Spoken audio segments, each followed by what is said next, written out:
capítulo 14. Vai ser um pouco diferente de manhã.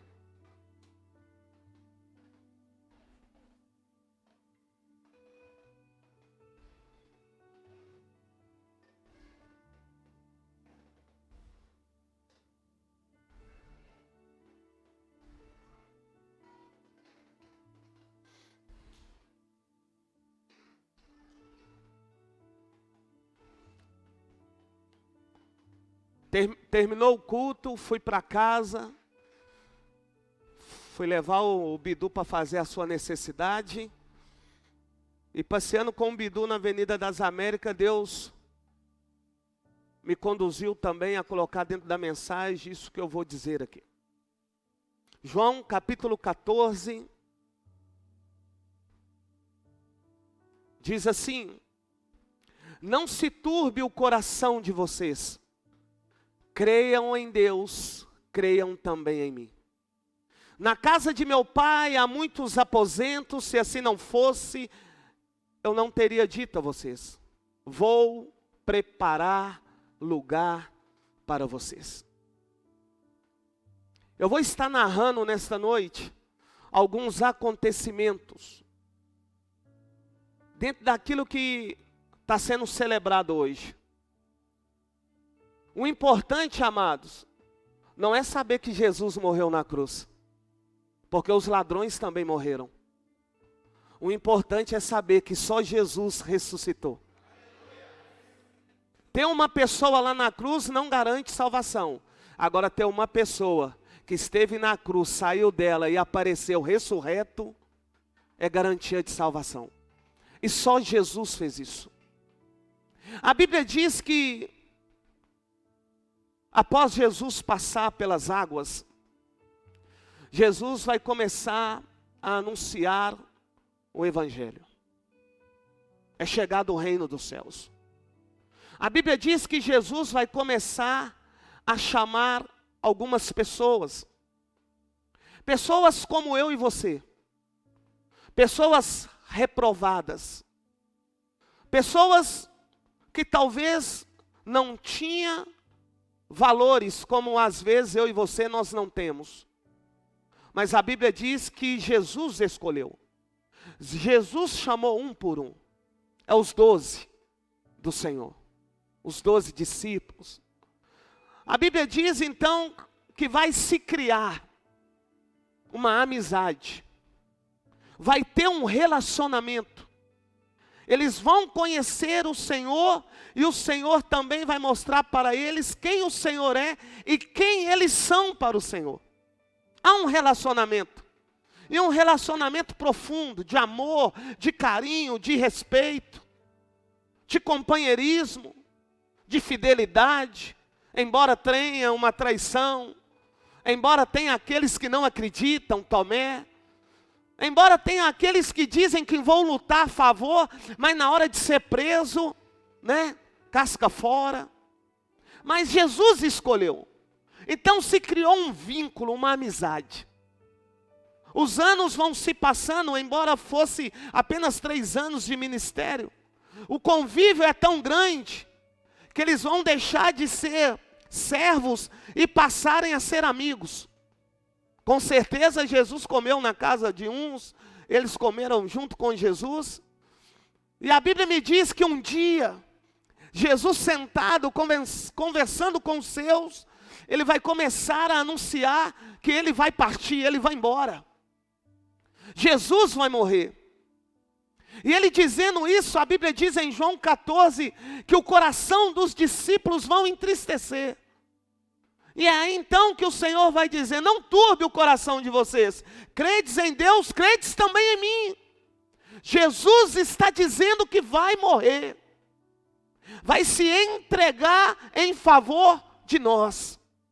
Eles ouvem e ouvindo, pela amizade, pelo convívio, por crer que o Senhor é Deus, eles vão sentir. E sentindo vão entristecer. E entristecendo, Jesus vai revelar algo.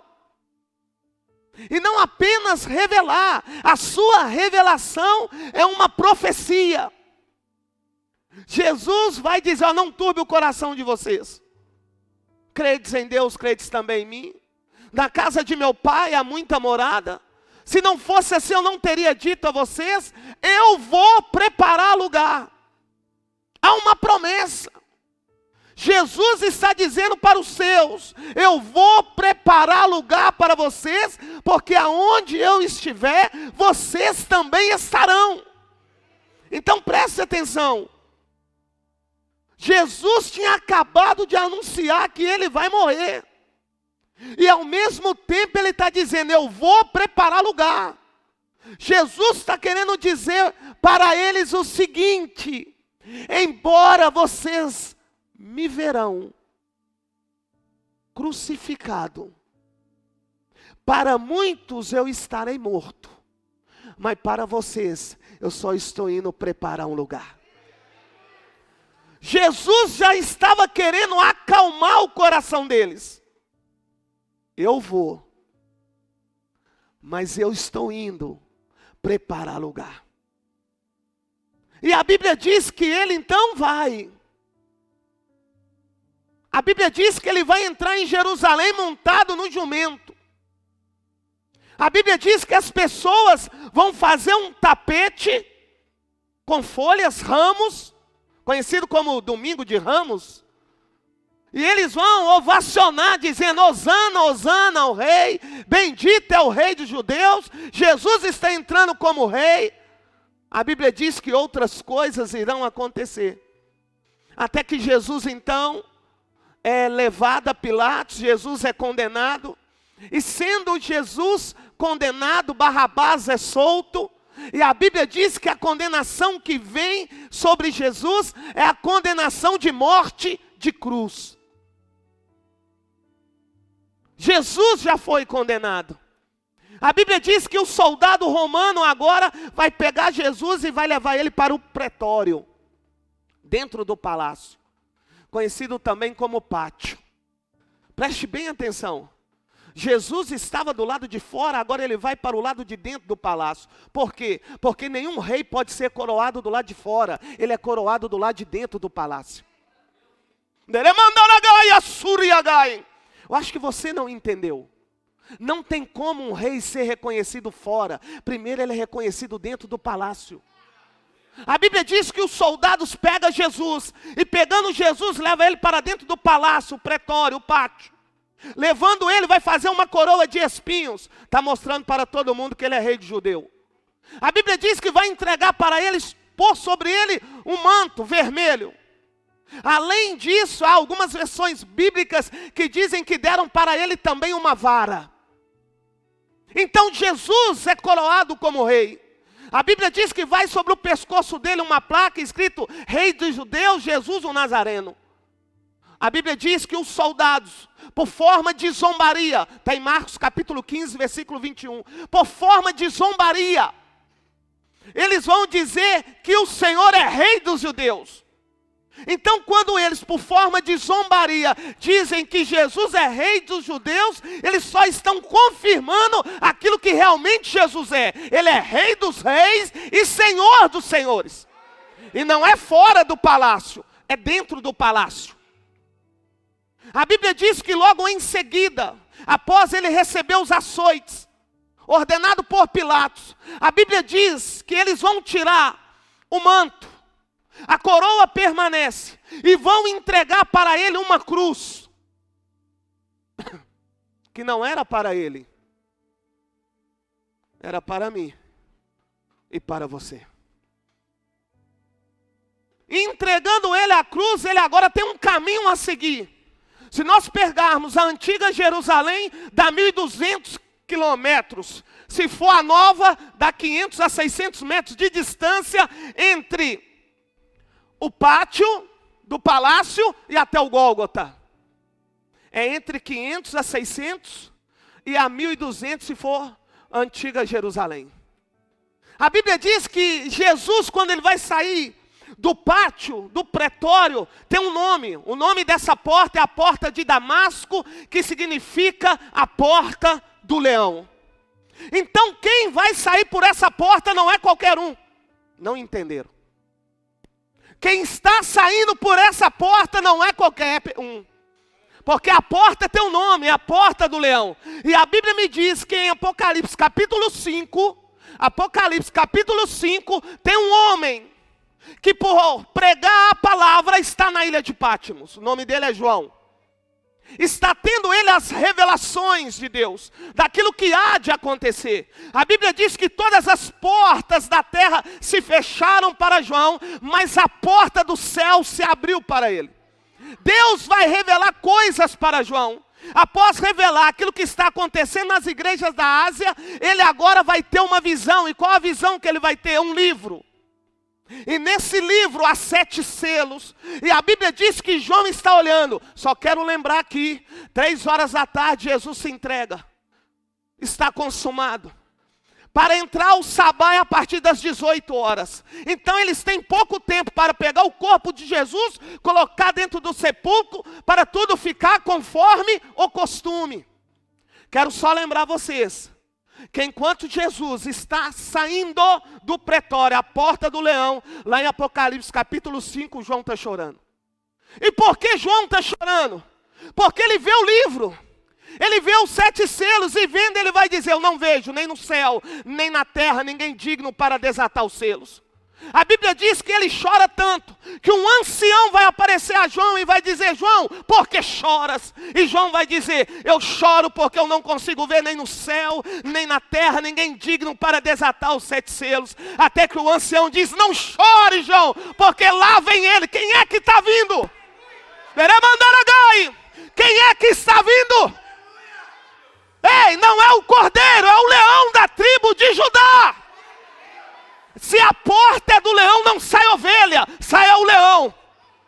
Quem está saindo é o leão da tribo de Judá. E o ancião vai dizer, vê lá, João, esse é digno de desatar os 7 selos. Era o sábado do Senhor. Sabe o que o Senhor está dizendo? Que ele já havia vencido a morte. Ele já havia vencido a morte. Está revelando a João aquilo que irá acontecer. Agora preste atenção. Ele está saindo da porta do leão, da porta chamada Damasco, com uma cruz. A Bíblia diz que ele está todo ensanguentado, recebeu açoites. Segundo historiadores e teólogos dizem que cada passada que Jesus dava no caminho, a pessoa que pisava no sangue era curada. Jesus está levando. Enquanto Jesus sai da porta do leão, está vindo um homem, por nome de Simão Cirineu. Esse homem está vindo do campo, esse homem é de Cirene. E a história me diz que, quando a rainha de Sabá vai visitar Salomão, ela ouve da palavra do Senhor, da sabedoria que Deus deu a Salomão. E aquela mulher, quando ela volta para a sua cidade, ela começa a anunciar as grandezas do Senhor. Embora Cirineu fosse um africano, a história me diz que ele era um judeu. Foi pessoa que ouviu a palavra e se converteu ao Senhor. Então o que ele estava fazendo? A Bíblia diz que ele estava vindo do campo. Ei, ele não estava voltando do trabalho. Ele estava vindo da cidade de Cirene para ir para Jerusalém para ver o sacrifício do cordeiro. Ele ia para o templo, porque havia um costume. Qual era o costume? O sacerdote pegava a ovelha, colocava debaixo do braço e levando, ele ouvia se era bode ou se era cordeiro. Porque bode berra, ovelha não. E Jesus disse que ele foi levado como ovelha muda para o matadouro. A Bíblia diz então que Simão Cirineu está indo para o templo a adorar o Senhor. Agora ouça, Jesus sai da porta do leão, está indo caminhar para o Gólgota, 600 metros de distância. De repente ele cai, tropeça, Jesus cai. E caindo, a Bíblia diz que os soldados vão desesperar. Por quê? Porque não pode uma pessoa condenada à morte de cruz morrer dentro da cidade. Porque se morre dentro da cidade, a cidade é maldita. Há um desespero. E quem está entrando pela porta? Simão Cirineu. Para ir adorar o Senhor no templo. E se você não sabe, vai saber hoje. Que na cerimônia não entravam mulheres. Na cerimônia não entrava qualquer tipo de vestimenta. Na cerimônia a túnica tinha que ser branca.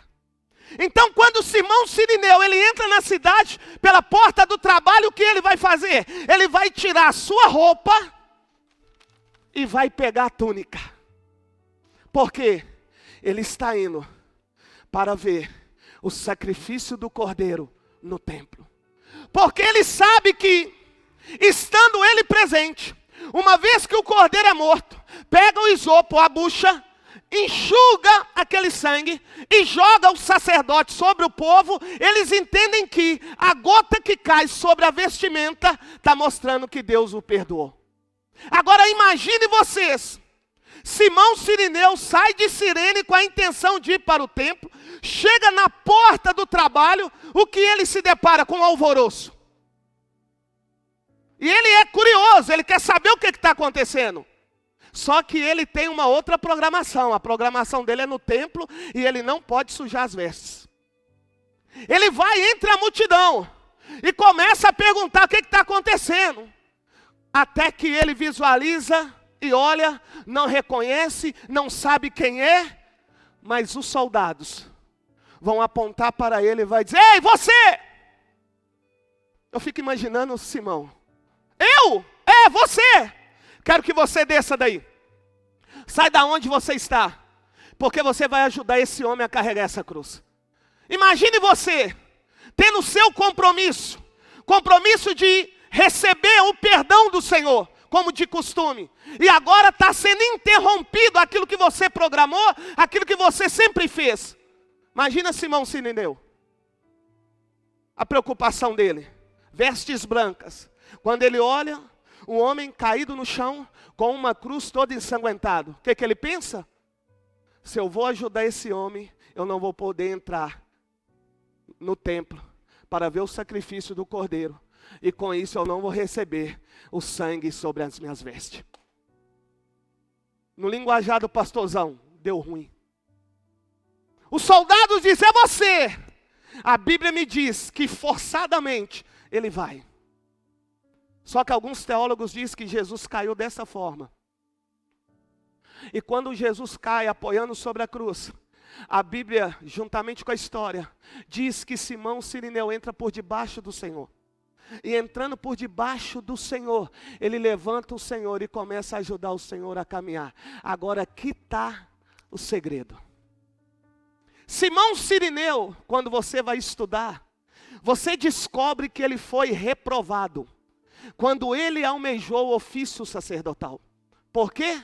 Porque para você exercer o ofício sacerdotal, você estuda 14 anos, se apresenta a 70 rabinos, e quando você se apresenta a eles, se eles perguntarem para você o que está escrito em Êxodo capítulo 20, você tem que falar tudo sem errar uma vírgula e um ponto. Simão Sirineu foi reprovado. E sabe como que a pessoa fica sabendo que ela é reprovada? Os rabinos chamam aquele candidato. E chamando o candidato, ele vem e pega na mão do candidato. Você pode ser servo do Senhor, mas não sacerdote. Você pode ser pai, você pode casar. Mas exercer o ofício sacerdotal você não pode. Não foi aprovado. Pega na mão. Foi isso que aconteceu com Simão Sirineu. Só que quando Simão Sirineu, ele entra por debaixo do Senhor, algo está acontecendo na vida dele. Por quê?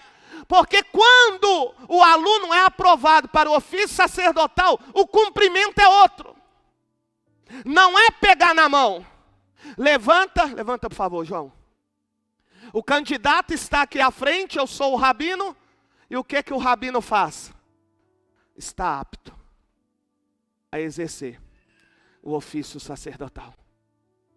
Quando Simão Sirineu entra por baixo do Senhor, a mão do Senhor bate aonde em Simão Sirineu? Quando a mão do Senhor bate no ombro de Simão Sirineu, sabe o que o Senhor está dizendo para ele? Você foi reprovado pelos homens, mas por mim você é aprovado. Quantos de nós aqui fomos reprovados, estamos sendo reprovados pelos homens, mas Deus está falando nesta noite, vocês são reprovados pelos homens, mas por mim, vocês são aprovados.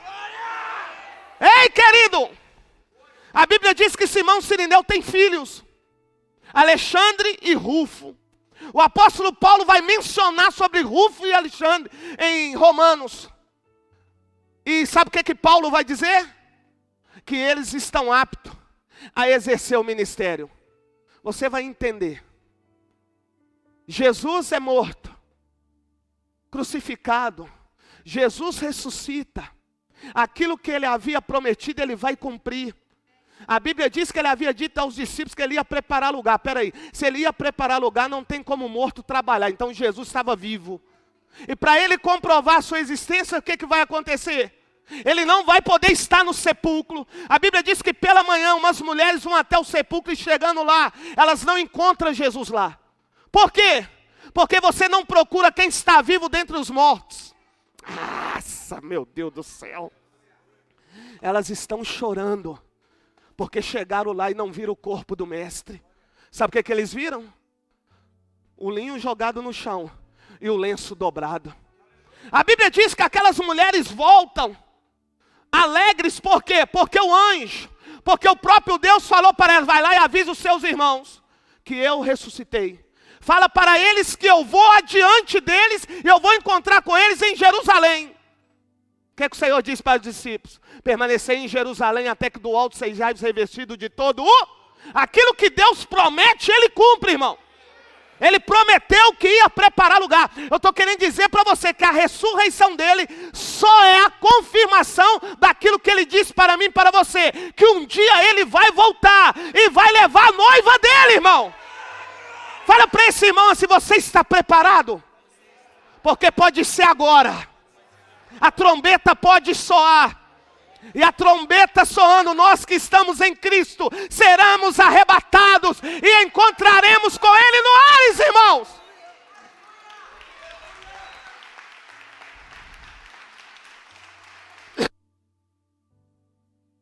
Tá lá. As mulheres estão indo no sepulcro. Chegando, não vê ele lá. Começa a chorar. Até que 2 varões vão dizer, por que choras? Ele já havia dito a vocês que ele ia morrer, mas ia ressuscitar. Vocês não lembram? Como vocês estão procurando dentre os mortos aquele que vive? Vai lá e diga para os seus irmãos que eu ressuscitei. Vai lá, fala para eles. Não me detenham, vai lá e fala. A Bíblia diz que elas saem correndo, saindo correndo, vão encontrar com Pedro e João. Pedro e João vai bater uma queda de corrida. E Pedro vai chegar primeiro. Pedro entrando lá dentro, que ele vai ver o lenço dobrado. Eita! Já preguei isso aqui, lembra? O lenço dobrado. Quando o lenço está dobrado, sabe o que ele está querendo dizer? Que embora ele tenha feito uma obra, ele ainda não terminou. Nossa! Quando Pedro entra e vê o lenço dobrado, ele está dizendo, ele não terminou a obra, então ele vive mesmo. Ele ressuscitou. A Bíblia diz, ouça isso aqui, irmãos. A Bíblia diz que Jesus encontra com os discípulos. Encontrando com os discípulos, ele vai cumprir aquilo que ele prometeu. Em Atos capítulo 1, versículo 19, a Bíblia diz que 2 homens vão estar olhando para o alto, porque está vendo o Senhor subindo. E esse homem vai dizer, porque vocês estão com os olhos fitos no céu, sendo que esse mesmo que está subindo, um dia voltará. Ele prometeu preparar lugar. Se ele prometeu preparar lugar, ele está dizendo para mim e para você que a qualquer hora ele vai vir nos buscar. Ele vai nos buscar. Agora ouça, tudo isso está acontecendo. E Simão Sirineu está indo para casa. Imagina a expectativa da família.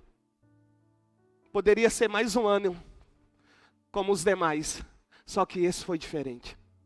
Fico eu aqui pensando, Simão Sirineu chegando em casa. Mulher, Alexandre, Rufo, vem cá meninos. Vamos sentar aqui. Aquela expectativa por poder contar como que foi. Como é que foi a morte do cordeiro. Como é que foi entrar. Como é que as pessoas ficaram. A família reunida, tudo preparado. O lanche preparado, ele entra. Fico eu imaginando. Senta aí, Alexandre.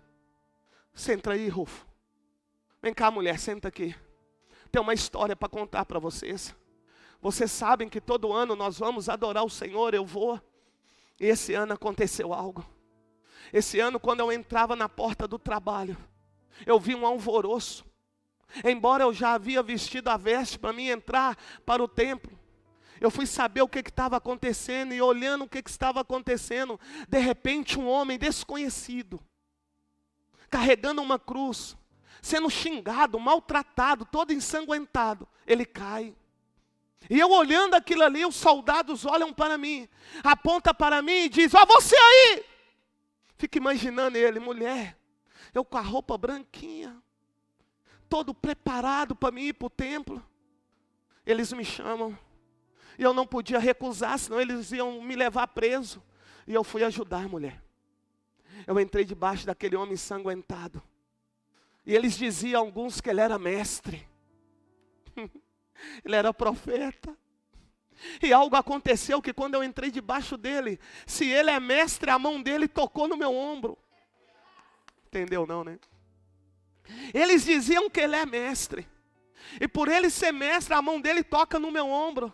Sabe o que eu lembrei, mulher? Quando eu fui passar pelo teste, eu fui reprovado, porque não sabia falar o Pentateuco. Mas quando aquele homem tocou em mim, eu senti algo diferente. Quando o sangue que estava nele veio para minhas vestes, eu vi que algo diferente estava acontecendo. Olha só, o que diz? Deixa eu ler para mim não falar de mim mesmo. Está aqui.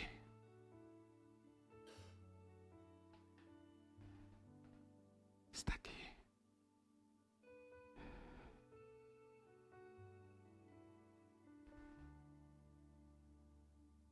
Mateus 28:1. Depois do sábado, tendo começado o primeiro dia da semana. Opa, não, está mais aqui. Está mais aqui. Eu vou achar. Aleluia.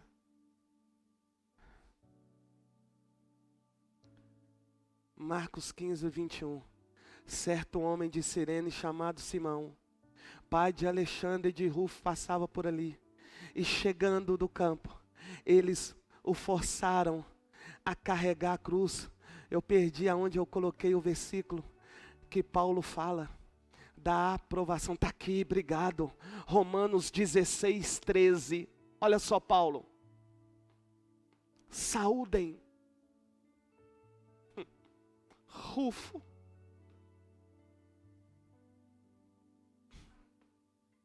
Paulo, saúdem Rufo, eleito no Senhor.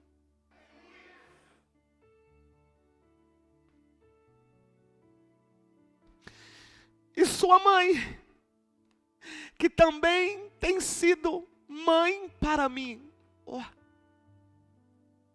Uma família que foi reprovada pelos homens, agora recebeu a aprovação de Deus e reconhecida pelos homens.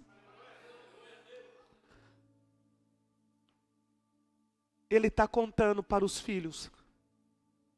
E sabe o que Rufo vai dizer? Pai, esse homem que o Senhor está falando, que é um desconhecido, está escrito Jesus do Nazareno, pai. Eu estou lembrando aqui, pai, quando eu também fui fazer o teste, eles perguntaram algumas coisas para mim, eu não soube responder, mas depois eu descobri, pai, está aqui, Isaías 53, e eu vou encerrar. Isaías 53, diz assim: quem creu em nossa mensagem, e quem foi revelado o braço do Senhor, ele cresceu diante dele como um broto tenro, e como uma raiz saía de uma terra seca.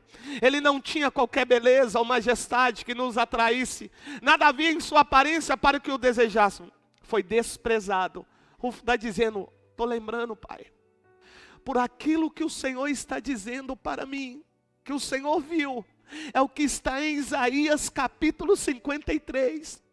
Ei, pai, o Senhor não perdeu nada. A nossa família não perdeu nada, pai. Porque o Senhor trouxe para dentro de casa o sangue do Cordeiro, Pai. Ei, irmãos, aquele que esperava receber uma gotinha, agora ele tem as suas vestes encharcadas pelo próprio sangue do Cordeiro. E nós sabemos que a Páscoa é a passagem do anjo da morte por cima. Por que por cima? Porque a casa que tinha o sangue dos umbrais não era tocada pelo anjo da morte. Continuando aqui, foi desprezado, rejeitado pelos homens, o homem de dores, experimentado no sofrimento, como alguém de quem os homens escondem o rosto, foi desprezado, e nós não o tínhamos em estima. Certamente, Ele tomou sobre si as nossas enfermidades, e sobre si levou as nossas doenças. Contudo, nós o consideramos castigado por Deus atingido e afligido, mas Ele foi trapassado por causa das nossas transgressões, foi esmagado por causa de nossas iniquidades. O castigo que nos trouxe a paz estava sobre Ele, e pelas suas feridas fomos curados. Todos nós, como ovelhas, nós desviamos, cada um de nós se voltou para o seu próprio caminho, e o Senhor fez cair sobre ele a iniquidade de todos nós. Ele foi oprimido, afligido, e contudo não abriu a sua boca. Como um cordeiro foi levado para o matadouro, e como uma ovelha que diante de seus tosquiadores fica calada, ele não abriu a sua boca. Com julgamento opressivo ele foi levado. E quem pode falar dos seus descendentes? Pois ele foi eliminado da terra dos viventes. Por causa da transgressão do meu povo ele foi golpeado.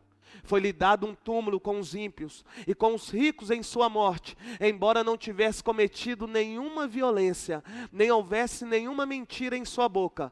Contudo, foi a vontade do Senhor esmagá-lo e fazê-lo sofrer. E embora o Senhor tenha feito da vida dele uma oferta pela culpa, ele verá a sua prole e prolongará os seus dias, e a vontade do Senhor prosperará em sua mão. O que o Senhor havia dito para os discípulos? Não se turbe o vosso coração. Credes em Deus, credes também em mim. Na casa de meu Pai há muita morada. Se não fosse assim, eu não teria dito a vocês: eu vou. Mas eu estou indo preparar lugar para vocês. E quando eu for preparar lugar, ele disse: eu voltarei. Irmãos, entenda algo, não adianta só voltar, tem que voltar e levar. Ele está dizendo que voltarei e levarei para mim. Levarei para mim. Para que vocês estejam onde eu estiver. E ele vai dizer: vocês conhecem o caminho para onde eu vou? Disse-lhe Tomé: Senhor, não sabemos para onde vais. Como então podemos saber o caminho? Jesus diz: eu sou o caminho, a verdade e a vida. Ninguém vem ao Pai a não ser por mim. Se vocês realmente me conhecessem, conheceriam também o meu Pai. Já agora vocês o conhecem e o têm visto. Disse Filipe: Senhor, mostra-nos o Pai, e isso nos basta. Jesus respondeu: você não me conhece, Filipe? Mesmo depois de eu ter estado com vocês durante tanto tempo? Quem me vê, vê o Pai.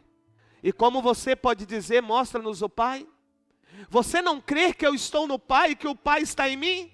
As palavras que eu digo não são apenas minhas, ao contrário, o Pai que vive em mim está realizando a sua obra. Ei, quando Jesus atravessa a via dolorosa, passa pela porta do trabalho, sabe o que ele está querendo dizer para mim e para você? Eu estou indo entregar a obra que o Pai ordenou eu fazer. Porque aquele que começa é o mesmo que termina. Ele está indo para o Gólgota para quê? Para dizer, está consumado. Tudo que o Senhor me ordenou a fazer, eu fiz. Nós vamos participar da ceia. É a ceia da Páscoa, está escrito lá na Bíblia. Chamamos assim de uma ceia de fortalecimento. Aonde Jesus reuniu os discípulos, e ali partiu o pão, e ali também deu o suco, e ele disse algo. Essa é a última ceia, até que venha o grande dia. Há uma expectativa de Jesus ao ressoar da trombeta. Você sabia disso? Eu fico imaginando a expectativa de Jesus, sabe por quê? Porque a Bíblia diz que Ele não sabe o dia nem a hora, só o Pai. Jesus está esperando o dia para poder juntos cearmos com Ele. A ceia muda a vida? Não, quem muda é Jesus. Quem cura é Jesus. Quem liberta é Jesus. Quem transforma é Jesus. Amém? Então, quero que os diáconos sirvam. Esse pão parece um biscoito. Ele é o pão asmo, tá, amados? É um pão sem fermento, ok? É um pão sem fermento. O suco é o suco de uva, aonde nós estaremos ceando, trazendo à memória aquilo que Jesus fez. O que Ele fez? Promessa. O que Ele fez? Cumpriu aquilo que Ele prometeu. Amém? Você crê nisso, irmão? Ele vai cumprir na sua vida aquilo que Ele prometeu. Não importa o tempo que passar, irmão, Ele vai cumprir. Amém? Serve aí todo mundo. Coloca um cântico aí, Gleides.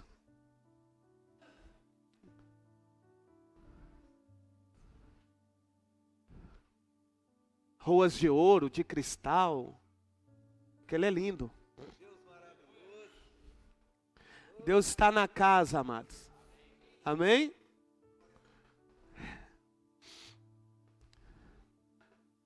Glória a Deus.